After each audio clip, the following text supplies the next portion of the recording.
Hi, welcome everyone. Welcome to our talk about the meaning of metrics. So, we plan to invite you to set aside your fabulous classroom practices for this session. We want you to set aside your wonderful student engagement techniques for this session. And we want you to set aside your wonderfully pedagogically underpinned and evidence-based lesson plans for this session. And we're going to enter our world of spreadsheets and algorithms and data dashboards.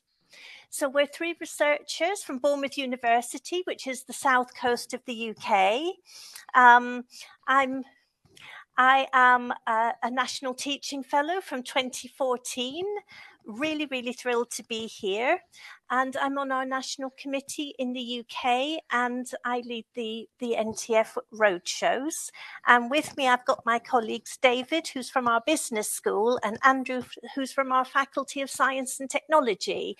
And so I'm in nursing, so we've got three faculties here.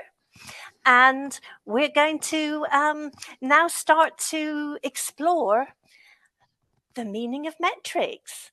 David, Andrew. Hello everybody, my name is David Biggins. I'd like to welcome you to our presentation, as Debbie has just done. The world of analytics is a very large ecosystem with lots of component parts. It has institutions with their visions of what they'd like from analytics, their profiles for investment, how mature or ready they are, and all sorts of different areas. But we're going to focus on today the educator's perspective on learning analytics. Particularly, we're going to look at what we're calling the learning analytics process chain, which has these different component parts within it. So just talking through that chain. So it starts with the aspect of collecting data. Many of our IT systems collect student-related data in all sorts of different ways. And our process is then to bring that information together, to collate it, and also to decide how to present it to staff and also to students. That's the collation process. Now, once we have data and we can access it, then academic staff go through two processes. One is to be able to understand that data, to interpret it, to understand what it means. And the cognition element of that is seeing how that data resonates with them for the students with whom they are working. So how can they use that information? From that, our next step is for those academic staff to take some action based on that data. So using the information they can see and their cognition of that, they have some actions they want to take. And the idea of doing that is to generate from students some reaction, which helps them in their learning and development. So that's the process chain we're going to talk about briefly. I'm going to explore that in more detail in the coming slides. So we begin where all these presentations on analytics should begin with the student in mind. So all our students undertake activities to help their learning and development. And they do that because ultimately they want to achieve their learning outcomes, achieve their degree or their masters that they aim to do. Now, to facilitate that learning, institutions have a whole range of different computer-based systems which they use to help students learn. And as students work through those systems, they leave a digital footprint behind them. And so they're continually generating data. And a lot of that activity they do is visible to us. So we can see when they logged in, when they accessed a piece of content, when they watched a video and for how long. It's very visible. And because it's visible, we can therefore measure it. We can see, well, how long has that piece of content been open for? How long of that video has been watched? Lots of measurements we can do. But we're also very aware that students don't spend all their time on institutional systems. They also spend time on their own with their learning and development, and also with friends, which is all fantastic and an important part of a collectivist learning experience for students.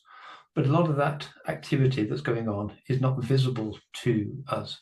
It doesn't generate data when they meet their friends and discuss different authors over coffee and use that process to learn. It's therefore pretty much invisible to most academics And therefore, because it's invisible, we cannot measure it. We cannot see how long people are spending there, what they're doing, how are they learning. So that leads us to this view that many institutions can only capture part of what students are doing when they're in their learning zone. And learning analytics, as this little red pink box shows, can only capture some of the information that's going on while students are learning. And what that leaves us on the other side is a large amount of activity which is out of the scope of learning analytics because we don't either capture the data or we cannot capture the data. So we have this very narrow view of students from a learning analytics perspective. So I'm now going to hand over to my colleague Andrew to take us through the next stage of our model. Good afternoon, good evening. I'm going to pick up with the model in mind here. And there is an inherent conflict between institution and individual. Institutions are quite often looking for analytics to solve problems and to rapidly instigate change to meet a metric. What we're going to do now is to look at what we've considered to be the most important parts of our chain.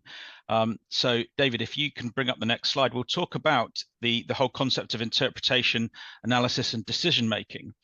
And what we'd like to propose here is that this interpretation, analysis, and decision making has two main types. The first of which we're going to categorize as human-driven interpretation, analysis, and decision making. And the alternative side to this, which we're calling automated, is the side that in many institutions is just an algorithm where the computer generates a response or a calculation based on the data. This will just give you a quick solution to a perceived problem, very often the mantra of many senior management teams. What we're saying is that the human-based approach to learning analytics and being able to use prior experience and lived experience and knowledge of students adds a lot more value here. So if we open this up again, this analysis and decision making will then lead on to this concept of action. And within our action, we're proposing that there could be two different types of use of the data here. We could have data-informed actions and data-driven actions. And we'd like to propose that we can wrap this in the context of the zone of proximal development by Vygotsky. And I'm going to pass back over to Debbie just to add some information here. So really, when we're starting to look at meaningful metrics, we're really thinking this has to be in partnership with the students in our care. You know, as educators, we can't continue to be the gatekeepers of student data, and a lot of people have alluded to that already, haven't they, this evening? One of my colleagues, Professor John Cook, who some of you may know of, he developed a body of work exploring the Vygotskian concept of the zone of proximal development and extended this to augmented context. So what he's saying there is the technology can be used as the mediator for the more capable human peer, but clearly, obviously, not as cute as Martina's robots from earlier on. So what our work's trying to do is to model and to underpin some of those principles, as David and Andrew will explain as we move forward. So I think it's back over to you, Andrew. Thank you. Thank you. So having just categorized actions as data-informed and data-driven, institutions now will quite often be data-driven. It's fast, it's nimble, it's agile, it's impactful on a global scale. But one of the issues and one of the sentiments for our thoughts with a lot of this is it's not just the data we collect, but the meaning we derive. And as educators, we have a lot of skills and a lot of ability based from prior experience, knowledge of students, knowledge of the curriculum, knowledge of timetabling, where the data that comes from analytics can just be one part of an action planning approach. And from our actions, we're then going to lead hopefully to some reactions. And one of the things we've highlighted and we've seen in some work we've done in our own institution is that we get two types of reactions. We could have our intended reaction, maybe based on some data-informed action from a member of staff. A student sent an email, they respond to it. their work picks up, their engagement picks up. But quite often we can also see sometimes when we use particularly automated data-driven approaches that we create unintended reactions, and they can actually be quite negative for the learning experience. And so our proposal is that we need to actually sit our actions and our concept of cognition interpretation of data to become very much data-informed professionals rather than data-driven professionals. And we can then take from our reactions, we can take a link, David, if you just click the last button, and we can see how those reactions, both we as the educators and the students as the learners here, can use this to inform and develop the next context and the next approach for our student learning and development activity. So we see this as very much a cycle with a series of iterations. But our main point of trying to share here is that the data that's very often locked in silos within institutions, within various departments and systems, that data has a great empowering potential, but the data must be used to inform us rather than to drive us. And at that point, the metrics then have meaning that truly can feed back into our professional work, and remembering that at the heart of every learning analytics should be the learner. David, do you want to add anything else? I think that was a really good conclusion, Andrew. Yes, putting the learner at the centre, I think that's absolutely the right way forward. David, did you have any final conclusions?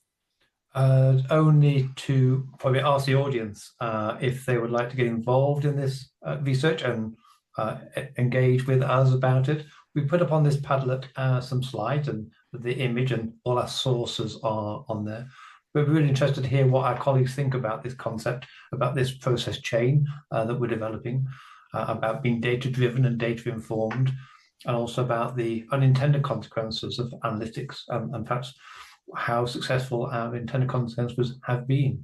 So we invite our colleagues to join us and to develop this idea further in the future, if you would like to.